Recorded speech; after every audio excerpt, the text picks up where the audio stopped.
You can incubate a lot of either negative things or positive things in sleep. This is getting too easy. Just sleeping sadhana. So coming awake to an alarm bell with a certain start is not the best way to do your life.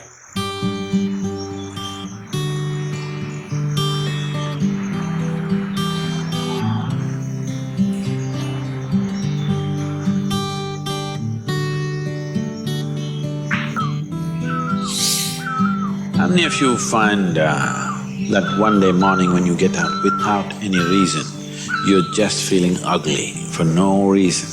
If it is happening even at least 2-3 times a year, if it is, then you must do certain things before you go to bed. It's very, very important. Because unconsciously, you need to understand this, you can incubate a lot of either negative things or positive things in sleep. Either pleasantness or unpleasantness, you can incubate very effectively, uninterrupted in sleep. You can also incubate it in the day, but there are so many interruptions, it doesn't happen very efficiently. But if you have a tendency to go to bed in a certain way and you wake up in the morning really nasty for simply no reason, that means you're incubating things in the night very efficiently. Bad eggs. This is not just about psychological disturbances, it can cause major physiological problems over a period of time. It's important that you eliminate these things from your life.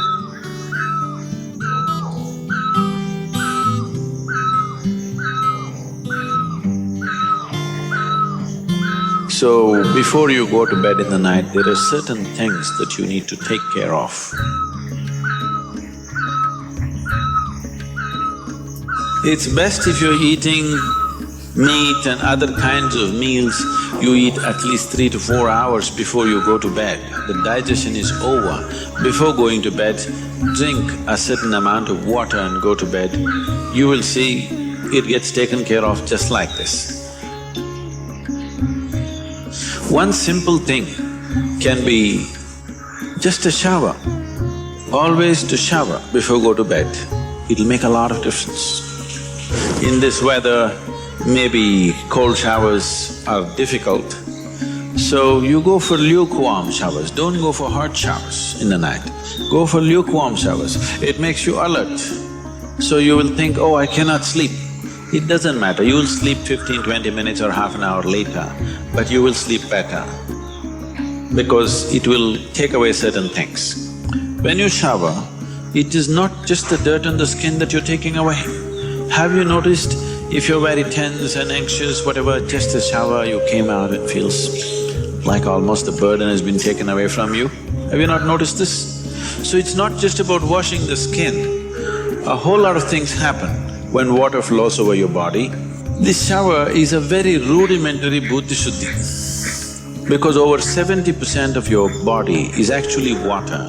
If you run water over it, a certain purification happens, which is beyond cleaning the skin. One more thing if you want to do, you just light an organic oil lamp, a cotton wick, some oil, anything. What do you use here? Normal cooking oil. Linseed oil, rice bran oil or sesame oil, what do you have? Olive oil, fine. Any organic oil with a cotton wick, just burn one little lamp somewhere in the room where you sleep.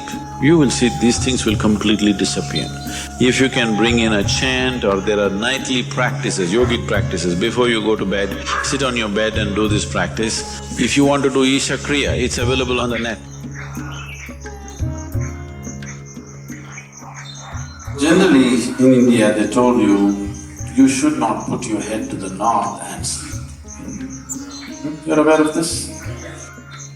If you put your head to the north and sleep during the night when you're in horizontal positions, then slowly the blood will get pulled towards your brain.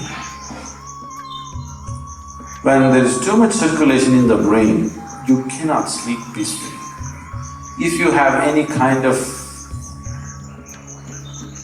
inherently weak aspects in your brain, or if you're of old age, you could die in your sleep.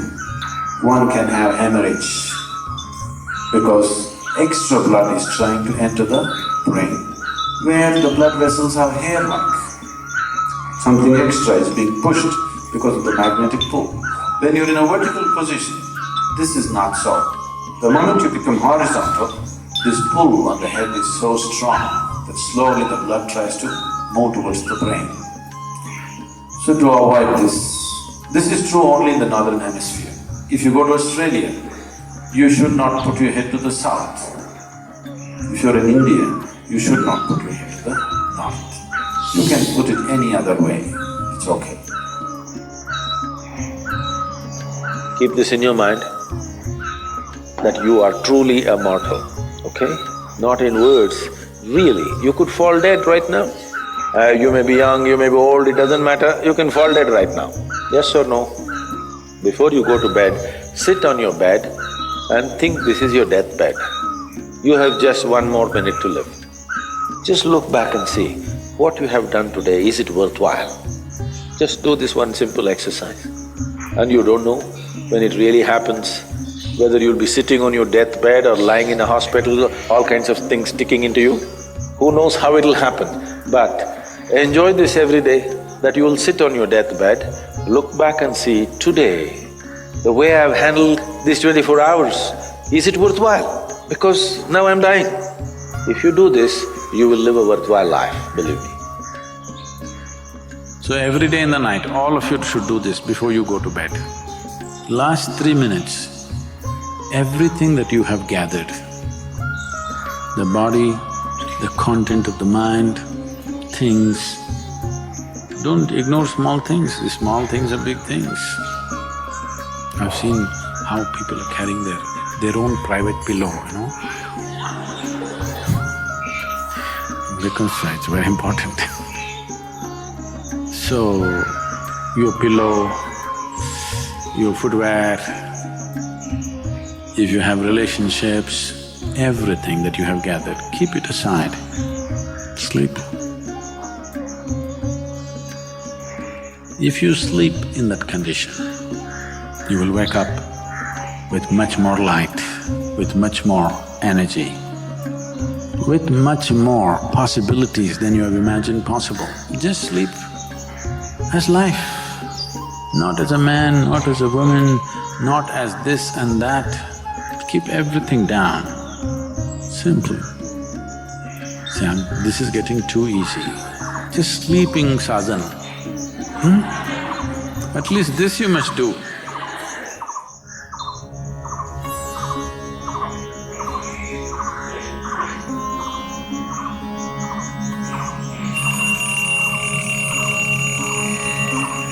So what kind of sounds come awake to will determine the context of the day and the future of your life in many ways. So coming awake to an alarm bell with a sudden start is not the best way to do your life. It is best that if you need a certain amount of sleep, if your body right now, because of the kind of food that you consume and the kind of thoughts and emotions that you process within yourself, accordingly, you may… and the level of vibrance that you have managed within your body will determine how much sleep you need. Let us say you need let's say you need 8 or 12 hours of sleep. I was saying the wrong number Whatever amount of sleep you need, you know how much you need.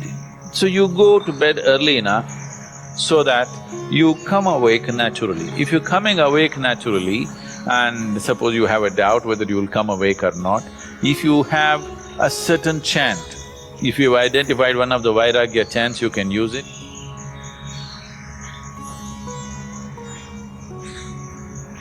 Physiologically, one important aspect of you is your heart, the pumping station for your blood circulation, which pumps life across the body. This one thing doesn't happen, nothing happens. This starts from left side. So we told you, in India they have told you, when you wake up, you must roll to your right side and get up. Have they? Left side, if you roll and get up, bad things will happen to you. Did they tell you? Bad things are not about that. When you're in a certain state of relaxation, when the body is in a relaxation, the metabolic activity is low. When you get up, there is a certain surge of activity. That's why they told you in India, all these things are built into your life which you're throwing away. The whole science of living has been built into your life. They told you in the morning before you wake up, you must rub your hands together and see like this, huh? Not see like this, you must place it upon your eyes. You do this, you will see God. It's not about seeing God. If you rub these two things together, all the nerve endings, there's a heavy concentration of nerve endings in your hands. If you do this, the system comes awake immediately. You're feeling asleep, you're feeling sleepy, just do this and see. Everything comes awake. So morning before you move your body, you get it awake first and then place it upon your eyes. Instantly a whole range of nerves connected with your eyes and the other aspect of your senses come awake. Before you move your body and your brain should be active. You shouldn't get up dumb, that's the idea. Understand? So you do that and then roll over to your right and get up. Today, if all of us go to bed, by tomorrow morning, nearly 250,000 people won't wake up. Natural death in the world. Suppose you wake up tomorrow, you guaranteed? Have you come with a guarantee card? No guarantee card. So suppose you wake up, let's say. Just do this much, I'm telling you, this is a simple first step to your spiritual process. Tomorrow morning, when you come awake, check, you really awake or you dead? If you're awake, it needs at least a little celebration. You don't have to get up and dance, at least you can smile, still on. 250,000 people died. They were like you and me, poof, they went off, isn't it? Wherever you look, they're not there. Here I am still alive. One big smile, will you? I'm talking management. Then if 250,000 people died, at least 3 to 5 million people lost somebody who's dear to them. You check those 3, 4, 5 people who matter to you, all of them alive today. One more big smile, hello? Will you or not? Alive. If suppose right now, we put a gun to your head, will you think it's a relief? No. You'll be terrorized, isn't it? So that's how precious it is to be alive, isn't it so? That's how precious it is for you to be alive.